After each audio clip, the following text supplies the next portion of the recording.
Depuis quelques semaines, la ville d'Atapamé est en alerte.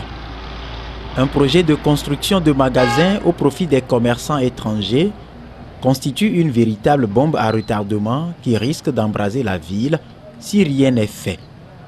Tout est parti d'une visite du maire de la ville, Adjonou Kassegne, au grand marché d'Atapamé, où il informa les commerçantes d'un projet d'embellissement des abords de la route dont les travaux de réhabilitation sont en phase de finition. Doit-on parler d'incompréhension ou de manque de communication?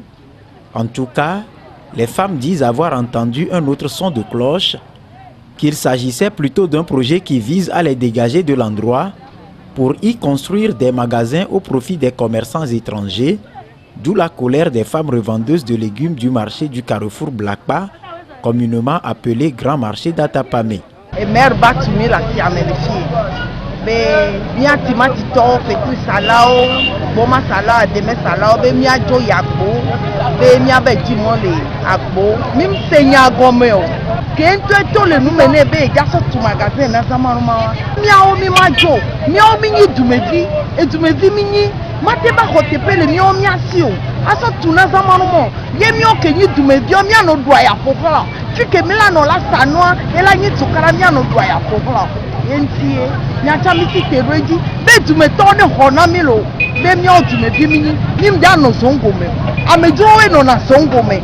Les femmes s'inquiètent des difficultés qu'occasionnerait ce projet qui consiste à les dégager vers Agbonou, loin de leur habitation et aussi de leurs clients. Elles parlent d'aggravation de leur situation économique déjà instable. En ce moment-ci là, c'est difficile pour nous. On est en difficulté. Il n'y a rien. Il n'y a pas d'argent. Si quelqu'un veut payer ou quelqu'un veut payer à demain de 100 francs à Atapamé ici, il va monter au camion ou bien à moto jusqu'à aller à Agbonou. Ce n'est pas logique. C'est Blakpa qui est le marché d'Atapamé de tout fort. Le marché de IA3 sorti dans le Blakpa. Après c'est dans le Blakpa. Tous les marchés, les tout petits marchés, c'est dans le Blakpa. Ils nous renvoient d'aller à Agbonou. Par exemple, moi, je suis à IA3 et je viens ici. Je dois aller au marché de Agbonou pour aller vendre tous les jours. Je ne peux pas aller, je ne peux pas prendre le camion ou bien les motos pour aller à Atapamé ici. Nous prenons beaucoup. Nous prenons beaucoup pour le marché. Comme un seul homme, les commerçants ciblés par ce projet préviennent et proposent. On va casser ici pour refaire un bon marché. 3 étages. Le bas pour les condiments, tous les légumes. Et puis le haut pour nous les habits, les pagnes, les produits de beauté aussi. On est ensemble là-bas. La troisième là, pour les amarrements. Les Nigériens peuvent aller en bout. C'est comme ça qu'on avait fait avant.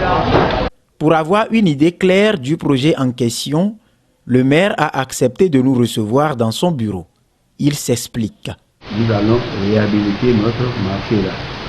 Et tel que les poteaux sont actuellement, il faut tester pour voir si ça peut encore supporter ou ça ne peut pas supporter. Mais les femmes ne peuvent pas rester comme ça pour faire ce genre de travail. Donc il va falloir qu'ils se dégagent et qu'on entoure, qu'on sécurise les lieux. Et après réflexion, je vais dire que effectivement, j'ai dit bon, on va construire des magasins là-bas pour embellir. Et il a dit bon, vous-même, vous êtes de la ville, faites le tout pour voir quel coin peut nous caser en attendant qu'on fasse ces travaux-là. Donc après 2-3 jours, le préfet qui m'avait informé dans un premier temps qu'il avait reçu des femmes qui sont allées le voir pour dire bon voilà, mais du coup on va casser, on va les chasser de là et qu'on va construire des magasins pour les Germains. Même si j'ai cette intention-là, il m'appartient en tant que fils natif du pays et d'ici un maire cherchant du bien. J'allais dire que bon, je vais vous chasser, on va construire des magasins pour les étrangers. Donc, si le fait, au jour d'aujourd'hui, comme je vous le dis là, c'est vrai que c'est les étrangers là qui tiennent notre économie ici. Mais ce n'est pas pour ça qu'il va dire je vais évacuer les bonnes femmes. Les bonnes femmes, elles sont aussi dans leur rôle. Voyez-vous? Et dans mon cœur, et sur la tête de nos aïeux, c'était la tête que je n'ai pas dit ça.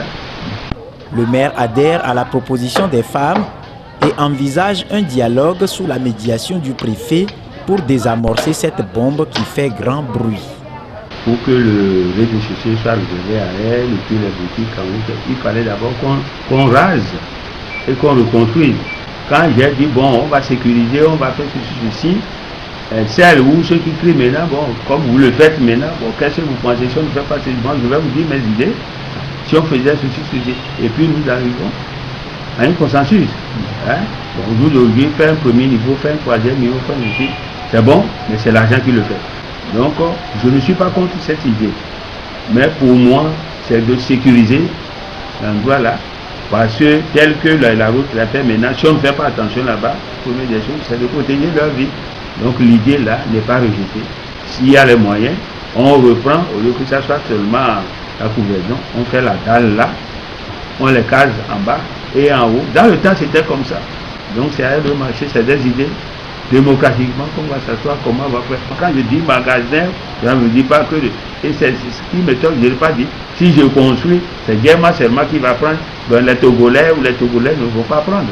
Donc nous, le préfet, moi, on a fait le tour, on a trouvé des sites. Si elles sont d'accord là-dessus, bon, si elles ne sont pas d'accord là-dessus, elles vont chercher. Mais de toutes les façons, pour que le projet, leur projet même se réalise, il faut d'abord qu'elles vaquent les lieux pour qu'on puisse entreprendre les travaux.